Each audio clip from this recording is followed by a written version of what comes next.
The Legends of King Arthur. Gawain and the Green Knight. Retold by Tracy Mayhew, illustrated by Mike Phillips. Chapter 1. Christmas at Camelot was a truly joyous affair. Mistletoe hung in the doorways and holly decorated the tables. It was a time of celebration, filled with laughter and feasts, and good-natured competition amongst King Arthur and his knights. Every day, Arthur led his men from Camelot to hunt in the neighboring forests.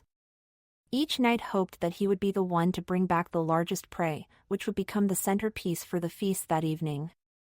But it was for the New Year's feast, the last of the season, that the competition really began.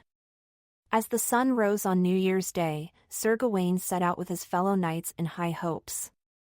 He had been the most successful in the hunts so far, bringing back over half of the centerpieces.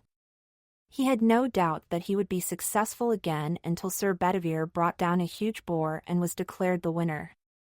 It was even bigger than Cabal, Kay declared, as he shared the story in the great hall that evening. At the sound of his name, Arthur's largest hunting dog trotted over, hoping for food. Kay laughed, clapping Bedivere on the shoulder. Even with only one hand, he's still a better hunter than the rest of us. As the laughter rose, Gawain drank his wine in silence, staring at the fire burning brightly in the hearth. Draining his cup, he held it in the air to ask a passing servant to refill it. "Don't look so dejected," Kay scolded him. "Your time will come soon enough, will it?" Gawain sighed. He had come to Camelot with dreams of greatness. He had been determined to prove himself worthy of his seat at the Round Table and gain glory for himself and his king. Lately he doubted whether he would ever get the chance. But Kay was nodding. "Of course it will. You're young. You have plenty of time to find your quest." Gawain glanced up as the king stood abruptly at the front of the room where he dined with the queen and Merlin. Guinevere looked particularly lovely in a ruby silk gown and simple gold chain belt. "Today, we celebrate the new year," Arthur announced, looking strong and happy beside her. "And what better way than with a heroic tale?" The room filled with expectant murmuring as people began looking around, wondering who would speak. "I wish to hear a tale of bravery and cunning from one of my knights." Gawain gripped his cup, wishing he had reason to speak. Suddenly the main doors burst open with a resounding crash. Icy winter air swept the room, extinguishing dozens of candles in the wrought iron chandeliers. The shape of a man on horseback filled the doorway. No. Not a man. Gawain squeezed his eyes shut in disbelief, but when he opened them again he saw the same thing. Not only was the intruder riding a horse inside the castle. Not only was he enormous. He was green. Green all over, from the holly wreath upon his shoulder-length green hair, down his armor to his boots. His skin was the color of a young oak leaf and his beard was the color of wet moss. Even the blade of the axe hanging at his side looked like it was made of emerald. The only thing that wasn't green were his fiery red eyes that seemed to burn into every soul in Camelot's great hall. Chapter 2. The giant rode a few paces into the room, revealing the slumped bodies of Arthur's guards in the hallway. His fearsome warhorse, which had appeared to be black in the doorway, was now clearly the deepest, darkest green. Its muscles rippled in the candle light. "Calm yourselves," the giant's voice boomed, deep and forceful, as women screamed and men, including Gawain, scrambled for their weapons. "I come here for sport, not war." "Sport?" Arthur questioned. He spoke calmly enough, but he had maneuvered himself closer to Guinevere. Excalibur glinted at his hip. The giant dismounted and faced the king. "Do I stand before Arthur Pendragon?" he asked. Behind him, two of the guards stirred on the floor, dizzily trying to regain their feet. Arthur visibly relaxed when he saw that they had not been permanently harmed. "You do," he replied carefully. And as king I welcome you to Camelot. He paused before adding, if, as you say, you are not here to fight, perhaps you will join us in our celebrations? The giant shook his head. I have not come here to eat. Then why have you come? I have heard stories of the bravery and honor of you and your knights. I have come to test the truth of them. The hall filled with outraged voices. I need one man, the giant continued. One man who will strike me a blow with this axe. Slipping his axe from his belt, he held the weapon aloft. Then, a year from now, I will return the exact same blow. The voices fell silent. A sound like a distant landslide rumbled through the room. The giant was laughing. Is this truly the court of King Arthur? Are you men really the bravest in the land? I think not. You are cowards, I see that now. Give me your axe. All heads turned to see Arthur making his way towards the giant. I will strike the blow and prove that no one here is a coward. The giant handed Arthur his axe, but warned, remember, King of Kings, you have only one blow? One blow is all I need, Arthur promised as he hefted the axe. It too was huge. Wait! Stop, Your Majesty! Gawain wove his way to where Arthur and the giant stood. Let me do this, he pleaded. Let me be the one to strike the blow. There's no need, Arthur insisted. Please, uncle. I have been waiting for a chance to prove myself to you and this court. This is it. Arthur could not deny such a request. So be it, he agreed. As Gawain accepted the axe, Arthur leant in close and whispered, Aim well and he will not be alive to return the blow next year? Gawain nodded his understanding before turning to face the green man. My name is Gawain. I accept your challenge. Well, it is good to see that your king has one brave man in his court. The red eyes glanced disdainfully around the hall. Now, Sir Gawain, you must promise, before your king, that you will find me in a year and let me return the blow? Who are you and where will I find you? Gawain asked. Adrenaline was already coursing through him, along with the certainty that he would never need to know the answer. I shall tell you that after you have made your blow. As you wish. Gawain hesitated. Would you mind kneeling down? The giant laughed again, but dropped readily to his knees. There. Is that better? The green head was almost level with Gawain's own. That's perfect, Gawain said, and swung the axe. Chapter 3. The giant did not move, and the axe sliced easily through flesh and bone.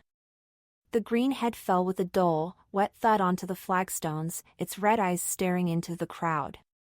There was no blood, green or otherwise. Nevertheless, a triumphant grin spread across Gawain's face. He'd done it!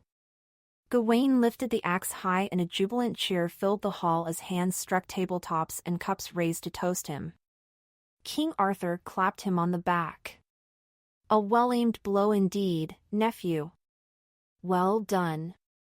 Gawain could hardly believe it. His king was congratulating at him, his fellow knights were cheering him. It was all he'd ever wanted. Then it all stopped. Did you see that? It wasn't clear who spoke. All eyes turned to the headless body of the green giant. Gawain lowered the axe. It's moving, someone else cried. Gawain frowned. It was impossible. Then he saw it for himself, the green fingers moved. Followed by the arms. The legs. Stand back! Arthur commanded. Knights! The knights of the Round Table surged to the front of the crowd, where, to Gawain's horror, the giant's headless body was beginning to sit up. What in God's name? Kay cried, making the sign of the cross over his chest. The knights drew their weapons. The body's movements were becoming more deliberate, reaching out searchingly and slapping the flagstones with giant palms. Finally it struck the stump of its own neck, picked up its own head, and settled it back into place upon its shoulders. "Ah, that's better," the green man declared, moving his head left and right as if checking the fit. The intruder was once again blocking the main doors, and the only others in the great hall, those leading to the round table room, were locked. Instead, panicked guests scrambled to the far end of the hall. The giant watched them, clearly amused by their fear, but his smile soon faded when he saw the knights with their weapons drawn. Surely the brave knights of the Round Table would not attack an unarmed man, he mocked. At these words, the knights looked uncertain, some even lowering their swords. "What kind of creature are you?" Arthur demanded. The green man ignored him, focusing only on Gawain. "You have struck your blow," he said. "In a year, you will come find me so that I can strike mine?" Gawain felt sick. Only a moment ago, he had thought himself so clever. "Where will you be?" he asked as steadily as he could. "Ride north from here, through the borderlands," the giant explained, plucking his axe from Gawain's numb grasp. "When you think all hope is lost, look to the sky. Follow where your eyes and ears lead you and you will find me, the Green Knight." At the Green Chapel, mounting his horse, the Green Knight made his way unhurriedly back the way he had come. "1 year, Sir Gawain," he called back. And when the echoes of his voice were gone, when the sound of hoofs had faded, Gawain was still staring after him. Chapter 4. More than once over the months that followed, Gawain regretted speaking up in the Great Hall. But that only made him feel worse. After all, it was far better that he should die on such a doomed quest than as king. Now that time was more precious to him, it passed more quickly. Before Gawain knew it, winter had arrived again, and with it All Saints' Day, the day he was to leave Camelot to find the Green Knight. King Arthur walked with him to his charger, Gringolet, and Pellinore passed him his shield when he was mounted. Seeing his coat of arms reminded Gawain why he was doing this. He was upholding his knightly code and honoring the promise he had made. Gawain sat straighter and looked around at the gathered knights. They were somber and quiet. Everyone knew that he was riding to his death. "Some farewell this is," Gawain joked weakly. "You look as if you took a swig of ale and got a mouthful of water. Some friend you are for keeping us out in the cold." Kay heckled back, his breath misting in the frosty air of the courtyard. Gawain surprised himself with his first genuine laugh in months. "Then I will not keep you any longer. A fireplace for you and a quest for me. Farewell." A cheer rang out in response, and with a snap of the reins, Gawain and Gringolet set off. "Godspeed, Sir Gawain," Arthur called after him. It was a cry echoed by the rest of the knights. Out of sight, Gawain's smile fell. From now on, he was on his own. And he was terrified. Gawain headed north as instructed. For days, then weeks, he rode through the borderlands. Winter had driven all the animals into hiding, and it was luck more than skill that allowed him to catch the odd hare or bird to roast. Often he had to content himself with whatever berries he could find in the woods, and what little dried meat he had left in his saddlebags. Cold sapped his strength. And the rain! The sky lashed Gawain for days on end, pounding him until all he could hear was the rain drumming on his armor. It didn't matter how much he tried to clean and dry it by his campfire each night, at the end of each long day, rust would be setting in again. Gawain feared that parts of it would soon seize up entirely. The journey was slow and difficult. But through it all, Gringolet trudged on, his ears almost permanently flicked back as Gawain spoke to him in the absence of anyone else. Not a day went by that Gawain didn't think about turning back. It was only the promise he had made to the Green Knight and his determination to uphold the knight's code of honor that kept him pushing onwards. "When you think all hope is lost, look to the sky. Follow where your eyes and ears lead you and you will find me. Gawain had gone over the Green Knight's words repeatedly, but all he saw when he looked to the sky were iron-gray clouds that promised yet more rain.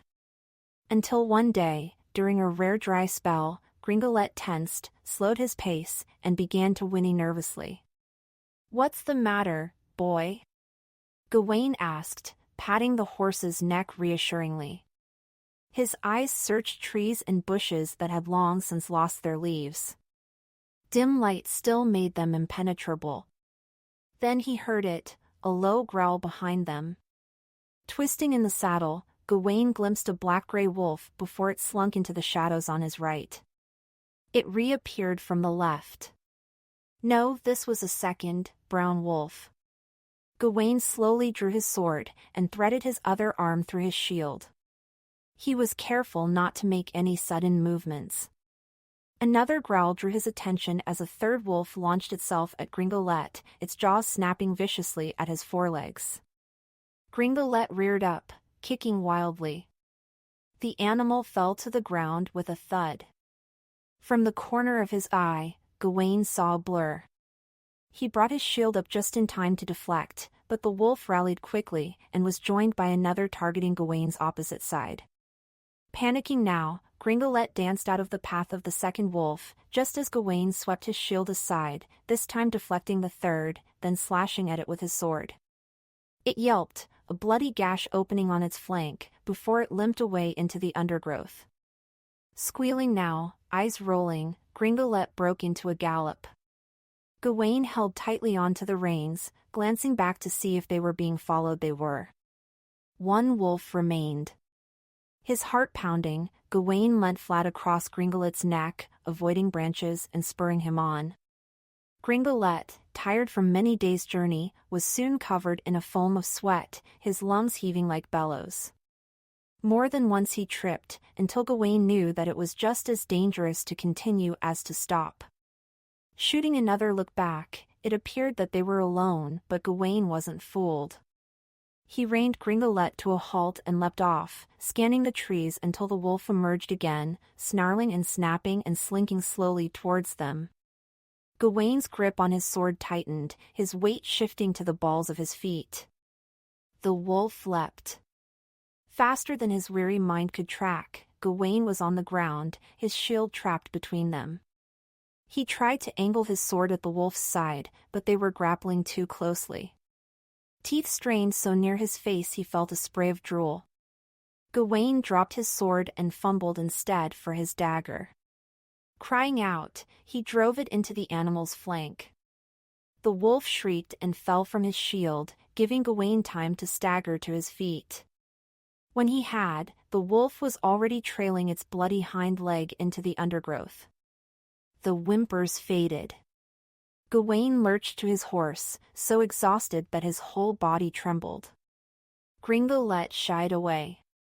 He was protecting his right foreleg, which gleamed dark and sticky in the gloomy light. Gawain winced at the deep gash, matted over with cooling blood. It was bad. If it wasn't cleaned properly and stitched soon, Gringolet would be lame or worse. And as for riding him, something wet hit Gawain's brow and snaked coldly down his cheek. It was the only warning shot before the gray skies opened again, drenching man and horse in a single breath. Gawain didn't even try to find shelter. It was hopeless. Overwhelmed, Gawain sank to his knees, face turned up to the rain. Everything was hopeless.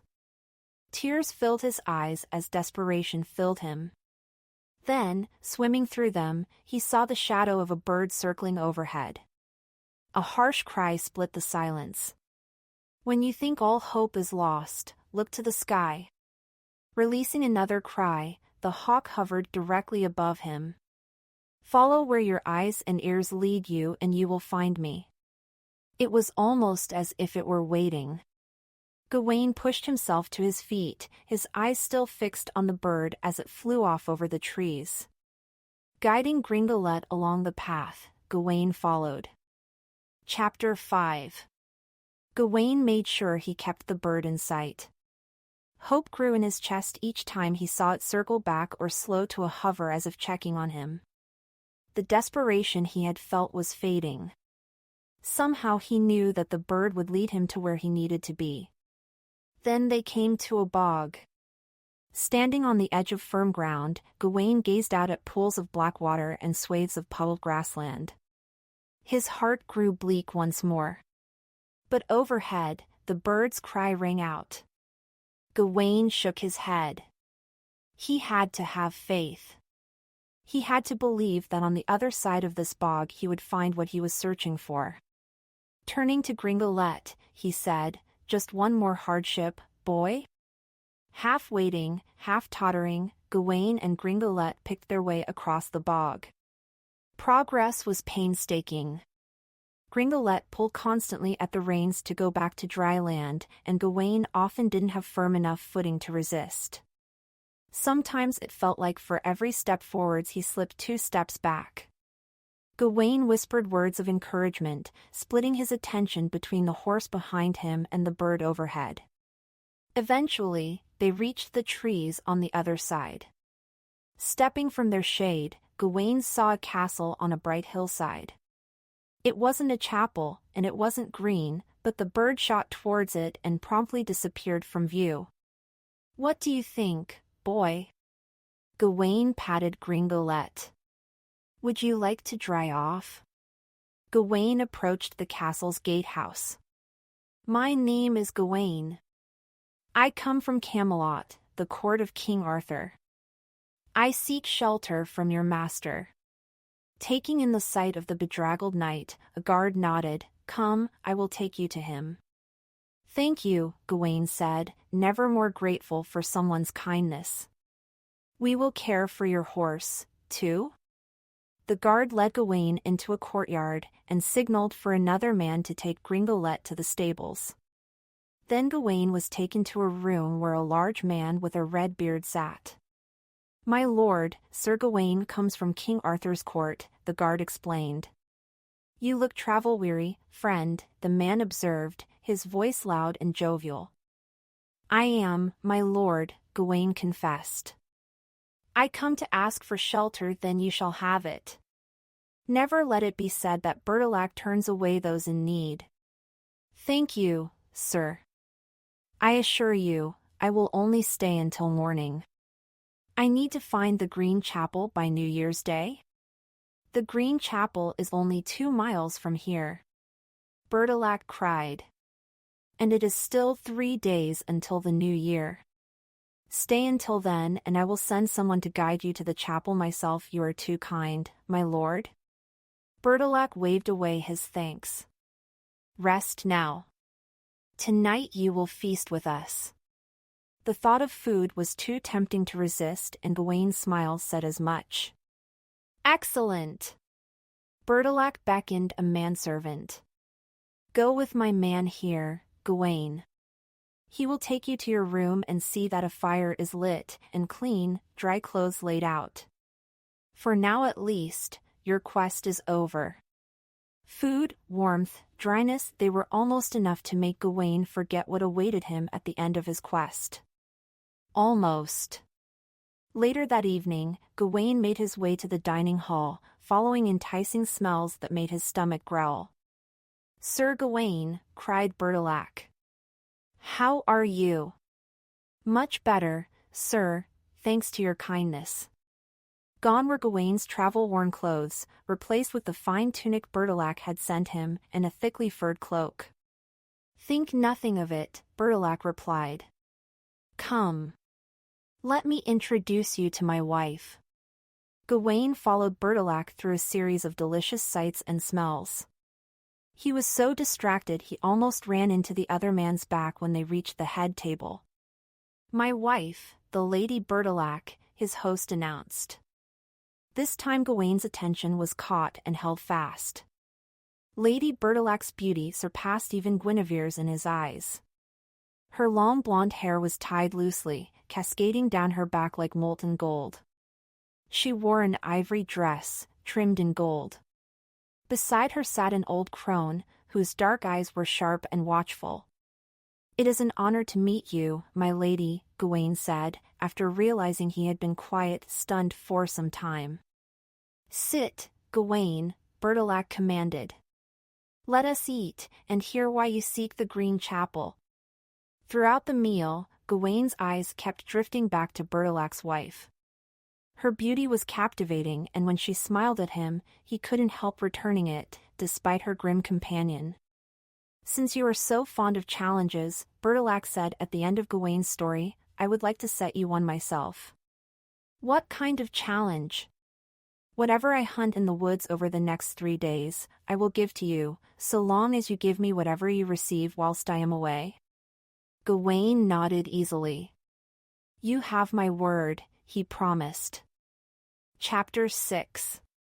Gawain awoke late the following day.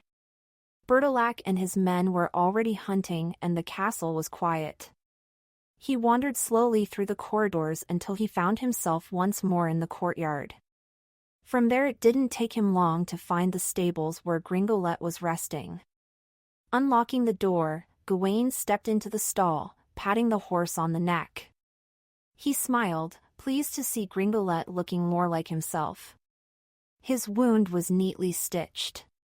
The horse nuzzled him for a moment before Gawain put his bridle on and led him from the stable. He had no intention of riding him so soon, only to exercise him in the yard. Outside, Gawain noticed Lady Bertilac watching him from the path and blushed under her gaze. She was still there when he had finished working Gringolet and returned him to the stall. Her hair shone brightly in the sun and her blue eyes sparkled as she accompanied him back to the castle. The elderly crone was a shadow beside her. You look far better today, Sir Gawain, than you did last night, she observed. Gawain smiled. I have you and your lord to thank for that. I am most grateful for your hospitality. It is our pleasure. Word has spread of your brave deeds. Gawain was embarrassed by her words, having lived in fear and dread for months now. You honor me with such praise, my lady? Her laughter was music to Gawain's ears. I honor you with the truth, Sir Gawain. She gave him a kiss on the cheek as they parted, much to Gawain's amazement. That evening, Bertilac returned to the castle with a deer. Sir Gawain, as promised I have hunted this deer in your name, he announced. Do you have anything in return for me? The memory of Lady Bertilac's kiss drifted through Gawain's mind and he blushed. I do indeed, he admitted, leaning forwards and kissing his host's cheek. Bertilac looked confused. A kiss? How did you receive such a gift? Gawain shook his head. The deal was that I would give you whatever I received during my stay, not that I would tell you how I got it. Bertilac's laughter echoed around the hall. Very true, Gawain. And is that all you received? It is, my lord. Then let us feast. The next day, the lady and the crone met Gawain once more, this time as he ate breakfast. Lady Bertilac approached him, her smile growing as she neared. May I ask what you plan to do today, Sir Gawain? She asked, taking the seat opposite him. Gawain's eyes shifted to the crone. Her sharp, clear eyes were boring into him. I shall see Gringolet again and check on his recovery. He is a fine horse. The finest, my lady? Lady Bertilac watched Gawain for a moment before rising. Well, I wish you a good day, sir. Then she leant forwards and kissed both of his cheeks. That evening, Bertilac returning, this time with a boar. This is yours, Gawain, he declared. Now, do you have anything for me? Gawain smiled, placing a kiss on each of Bertilac's cheeks. 2 kisses! Bertilac exclaimed. You have had a lucky day. Is that everything you received? Gawain nodded. Then let us feast. And maybe you will consider telling me how you came by such wonderful gifts. Gawain awoke the next morning to a pounding on his door. Rising, he dressed quickly and opened it to find Lady Bertilac outside. "My lady! I wish to speak to you, sir," she declared, stepping past him into his chamber. "What is it? Is something wrong?" There was fear in her eyes. "I am afraid that when you see the Green Knight tomorrow, you will be harmed." "Must you go?" "I must keep my word no matter the consequence." "Then take this." She pressed a green piece of cloth into his hand. "This sash has the power to protect the wearer from harm. Wear it tomorrow." Gawain glanced down at the cloth, closing his hand slowly around it. "Thank you, my lady." Lady Bertilac kissed him quickly 3 times on his cheek. "I should leave you now. I know you will have much to do before you leave. I shall see you this evening at the feast." "Indeed you will, my lady," Gawain agreed. "And thank you again." When he was alone, Gawain studied the sash. Could a piece of material protect him tomorrow? He truly hoped so. He did not want to die. That night Bertilac returned with a fox, and Gawain gave him the 3 kisses he had received from the lady. When asked if he had received anything else, Gawain shook his head. But hidden beneath his tunic was the green sash. Chapter 7. "This is as far I go," Bertilac's guide announced, looking anxiously at the path to the Green Chapel.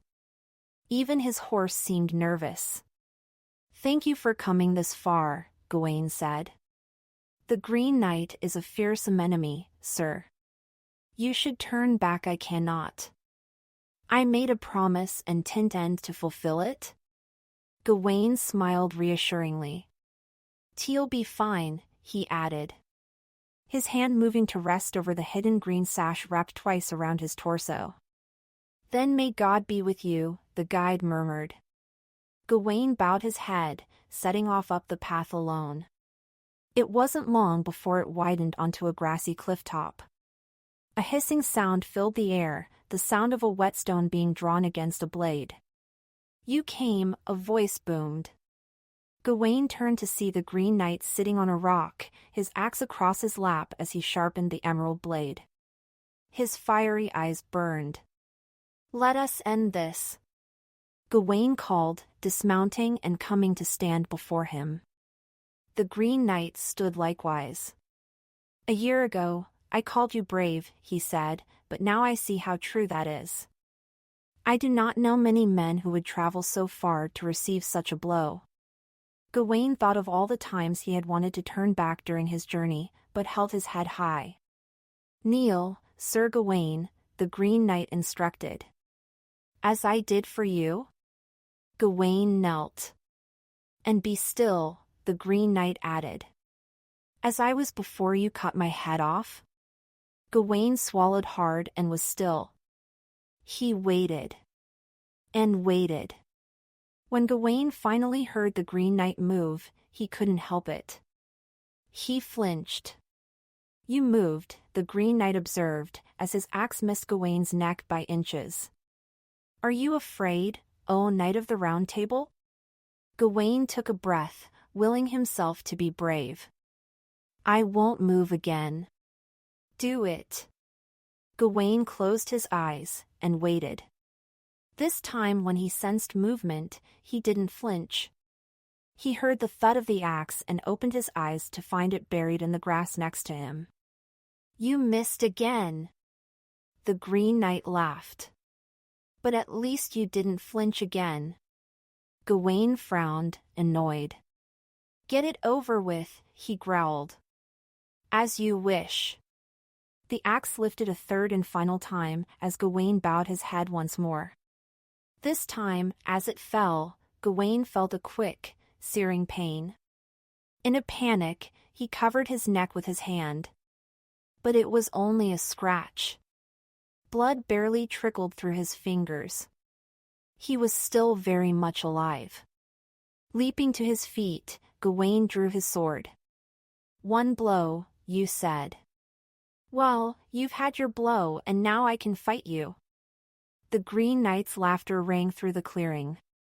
Calm down, Gawain. This was all a test. A test you have passed. Gawain watched, stunned, as a green mist rose up and engulfed his opponent.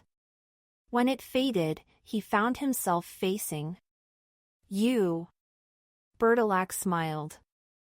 I hope you can forgive me, Gawain. But I don't understand. You were always meant to find your way to my castle. That was where you were tested. You see, for the first 2 days of your stay, you were honest. You told me about the kisses you received, and for that honesty I deliberately missed your neck twice with my axe. But on the 3rd day, you lied. Gawain bowed his head in shame. You never told me about the sash you wear, Bertilac reproached him, and for that I gave you a glancing blow. I was afraid, Gawain admitted. Fear made me flinch, and fear made me lie. How can I have passed your test? Being fearless and being brave are not the same thing. You cannot be brave if you have no fear. But to be afraid and yet act in spite of it, as you have done, that is brave. You are a worthy knight, Sir Gawain, and I believe that you have learnt your lesson about honesty. Nevertheless, Gawain vowed, pulling the green fabric from under his armor, from this day forwards, I shall wear this sash. To remind myself to always be honest, even in the face of fear. Bertilac nodded approvingly. Then it is finished? Gawain asked. The challenge is over? Our challenge is over, Bertilac replied, but there is another who seeks to challenge all of Camelot. Who? Morgan Le Fay. The old crone you met at my castle. It is she who was behind all of this. It is she who sent me to Camelot. She wants nothing more than to create trouble for King Arthur. Then I must return and warn him, Gawain exclaimed, sheathing his sword. Saying goodbye to Bertilac, Gawain began his long journey back to Camelot, where everyone was just as shocked to see him as they were delighted. After warning them of Morgan Le Fay's dark intentions, it was with some reluctance that Gawain told them of his adventures, for he was still ashamed of his weakness in lying. But neither his king nor his fellow knights blamed him. And since the same weakness ran in all of them, each also decided to wear a green sash as a reminder to always be honest.